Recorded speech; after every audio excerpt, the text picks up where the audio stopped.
안녕하세요. 말씀 묵상의 이광재 목사입니다. 오늘 사도행전 8장 1절에서 8절 말씀을 통해서 스데반 집사님의 순교 이후로 박해가 심해진 상황 속에서 어떤 일이 벌어지고 있는지를 저희들은 보게 됩니다.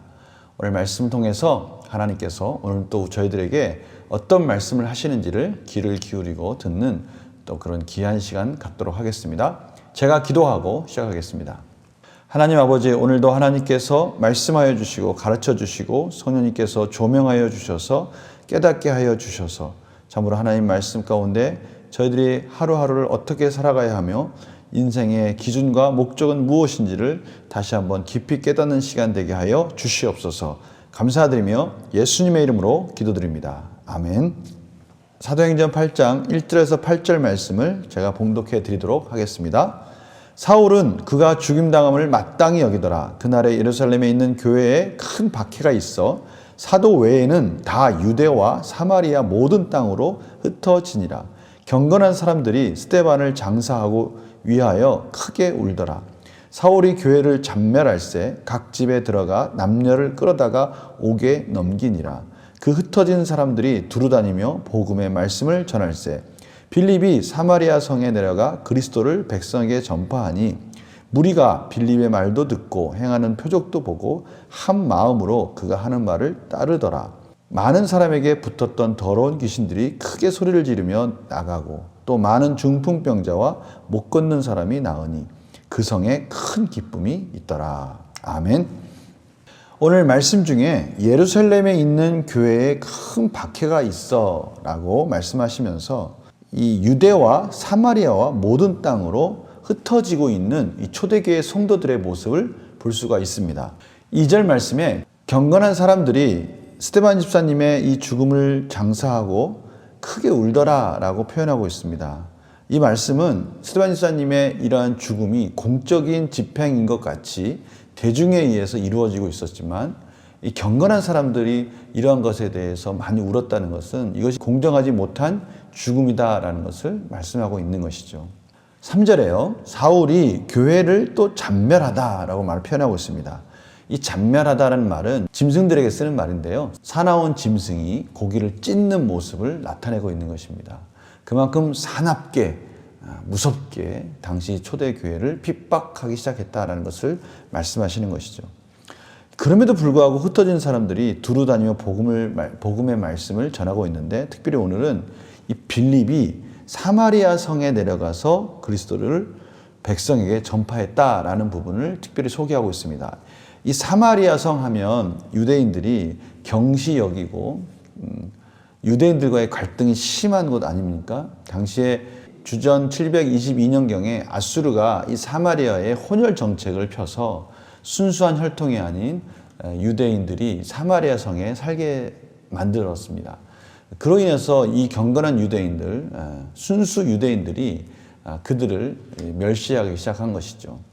또 두 번째는요, 주전 6세기경에 바벨론 포로에서 돌아온 그 이스라엘 백성들이 새로 예루살렘 성전을 재건하는 과정 속에서 이 사마리아에 있는 유대인들이 같이 협력할 것을 요청했지만 단호하게 거절을 했습니다. 그로 인해서 이 사마리아인들은 이 그린신산에 또 다른 성전을 만들고 모세 오경만을 믿는 그러한 방법으로 하나님을 섬기기 시작했습니다. 이로 인한 갈등으로 인해서 유대인과 사마리아인의 이 골이 깊어진 것이죠.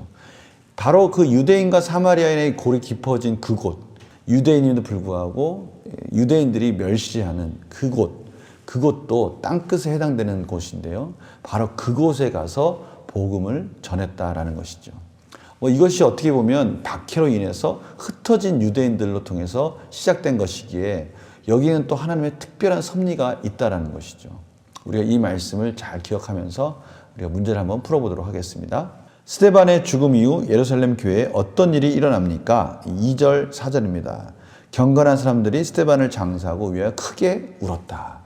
합법적인 죽음이 아니었다라는 것을 경건한 유대인들이 슬퍼했다는 거예요. 유대인들이 죽였음에도 불구하고 그것을 합당하게 여기지 않은 유대인들이 많았다는 것을 말하는 것이죠.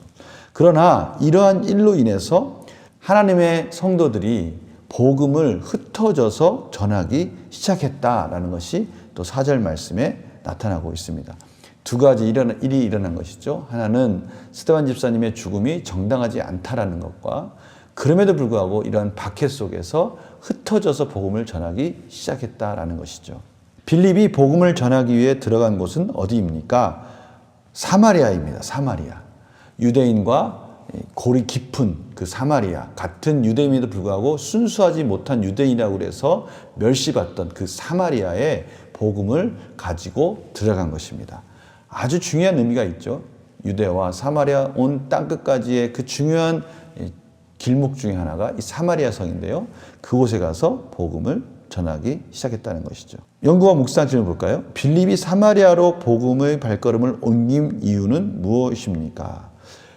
사마리아로 옮겼다라는 말은 이제 하나님의 말씀에 순종했다라는 것이죠. 복음의 사명을 가지고 유대와 사마리아 온 땅끝까지의 그 과정에 중요한 시작을 했다는 것이죠. 유대에만 머물렀던 복음이 이제는 유대 밖으로 나가기 시작했다라는 중요한 의미가 있는 것입니다.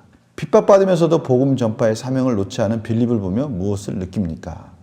핍박 속에서 빌립은 하나님의 사명을 놓지 않은 거죠. 하나님의 비전, 제가 주일 오후에 전한 말씀 기억나십니까? 하나님의 비전을 향해서 가야 하는 것이 성도들의 운명이고 성도들의 행복의 비결이고 우리가 마땅히 하나님의 자녀로서 살아야 할 그 놀라우신 은혜라는 것을 제가 말씀을 전했습니다. 하나님의 비전 가운데 우리의 삶을 맞춰갈 때 우리의 삶은 질서지어지는 것이죠. 오늘 말씀과 같이 오늘 빌립이 핍박 속에서 박해 속에서 움츠려질 수 있는 그 순간에도 그 삶을 하나님의 비전 가운데 사마리아, 온 유대와 사마리아와 땅끝까지 복음을 전해야 한다는 하나님의 비전 가운데 맞췄을 때 빌립이 가는 그곳에서 하나님의 놀라운 능력들이 나타나고요. 기쁨이 넘쳐나는 역사들이 일어난다는 것을 보게 되는 것이죠. 저는 이 말씀을 보면서 다시 한번 깨닫습니다. 저의 삶이, 우리 성도님들의 삶이 하나님의 비전 가운데 맞춰가야 된다라는 것이죠. 그때나 지금이나 변함없이 하나님의 백성들은 하나님이 주신 사명과 그 비전 가운데 맞춰갈 때 우리는 능력 있는 삶을 살 수 있다는 것을 말씀하고 계시는 것입니다.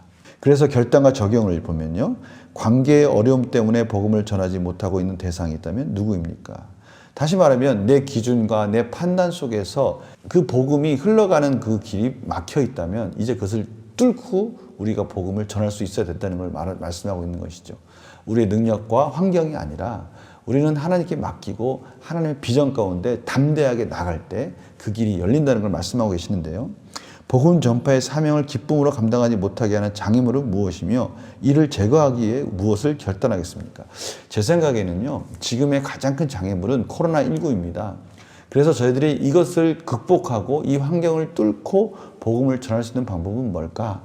여러 가지 방법이 있겠죠. 그러나 가장 중요한 것은 흔히 말하는 우리 주변에 있는 우리가 알고 있는 분들에게 만나지 않더라도 전화를 통해서 복음을 전할 수 있는 것이고요.